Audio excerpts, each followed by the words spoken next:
So this is This Normal? And I'm your host, Emily Pryor. And I'm Simone.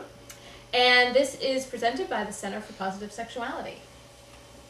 And I have some questions for you. Okay. I had somebody actually contact me. It's a person I've worked with a few times, and they were asking me about sex surrogates. Okay. And now what they were doing was asking for a friend, which is true. They weren't asking for themselves. They were saying, Sure. I have this friend who, but it was strange the way she worded it. She said, yeah, my friend hasn't had sex in a while and he's sick of it and he doesn't want to go to an escort or get a prostitute. Okay. And I know, right there, red flags going off, like, and is that a bad thing? No, we don't, on this show, we don't believe that it's a bad thing. Right. So I have to investigate more about, what is up with this said male? Like, does he believe he has a sexual dysfunction? Is there something keeping him from dating or maintaining a relationship? And why does he think he needs a sex surrogate? Yeah. Yeah, I would be interested to know how he comes to that conclusion. Because a sex surrogate may or may not be the right answer, depending on what his reasons are. Why has he not had sex for this long? And why does he suddenly feel the need to have sex without being in a relationship? Mm-hmm. Is it just that he's fed up and wants to suddenly have sex? Then a sex surrogate isn't going to be right at all. Because a sex surrogate may or may not actually engage in intercourse with their clients.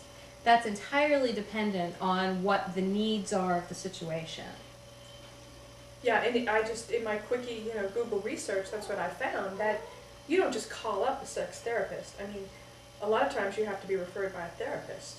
Sex surrogate. Yeah, you have to... A therapist has to refer you saying, okay, this is what you need, Yeah, and that means you've already gone through some amount of an evaluation, and you've probably also seen that therapist for a period of time, at least a couple of sessions, to determine that that's really the way to go, that that's exactly what you need.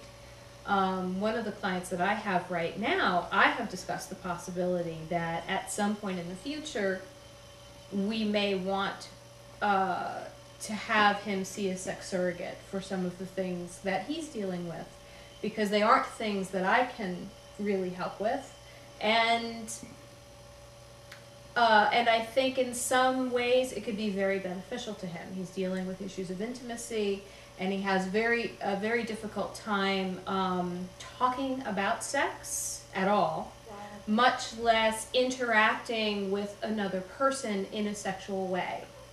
He's having a lot of trouble with that.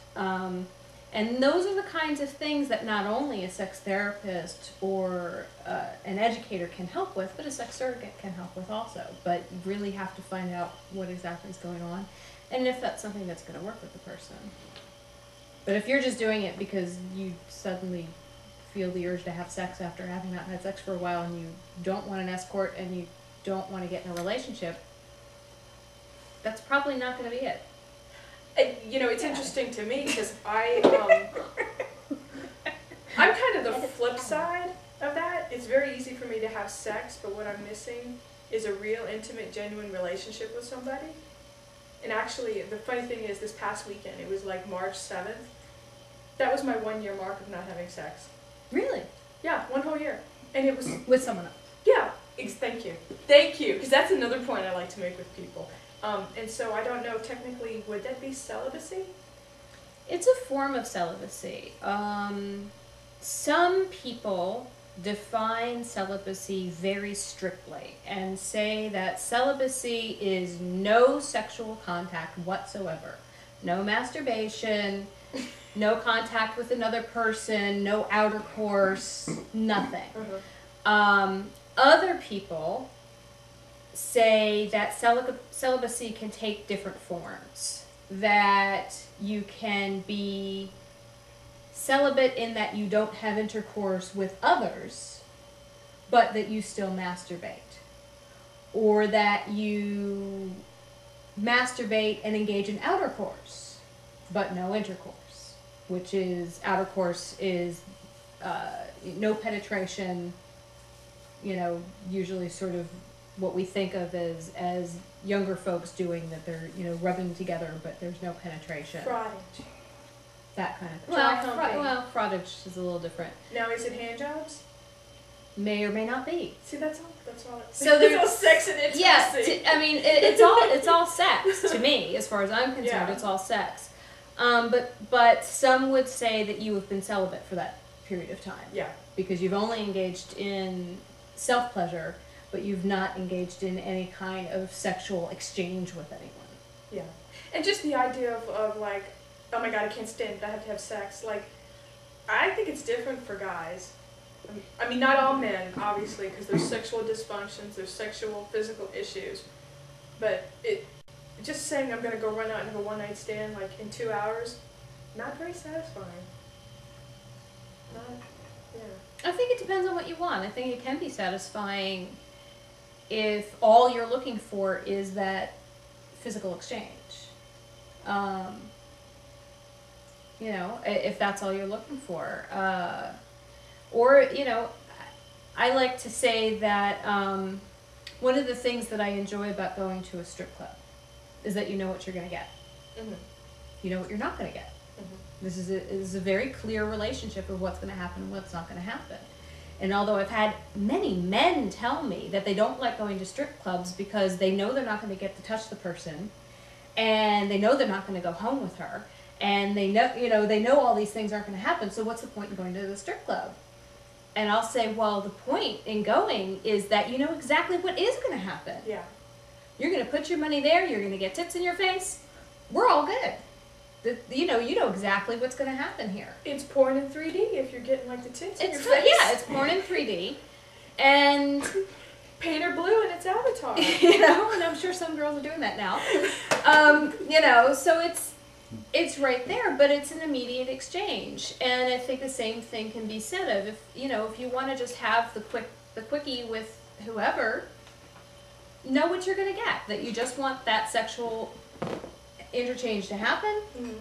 and then that's it. We're done. And yeah, and I have zero. I mean, that interchange is kind of the equivalent of a hamburger from McDonald's. Like about 2 minutes, and then it's like, yeah, like you know.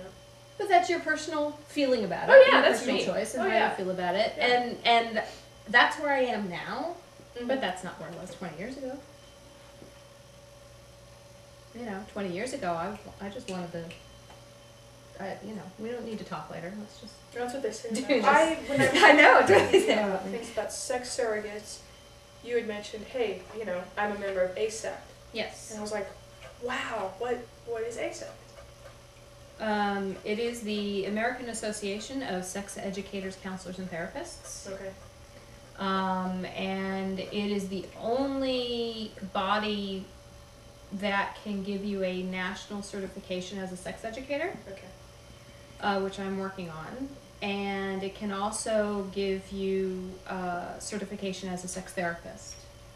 It is not the only body that can do that, but it is one of very few that can give you credentials as a sex therapist or a sex counselor.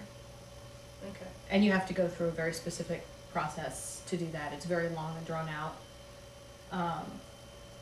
And so your future is going to be more of a sex educator rather than a sex therapist. Right. I'm not going through to get a therapist license. Yeah.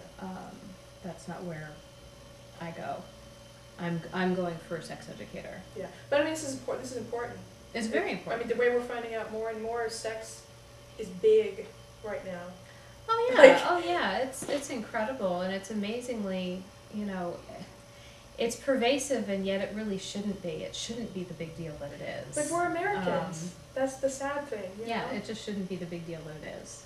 Yeah. And so hopefully over time it won't be. There'll be enough information enough out there. I mean, we still have senators who vote against, gay rights, but then have to come out as gay.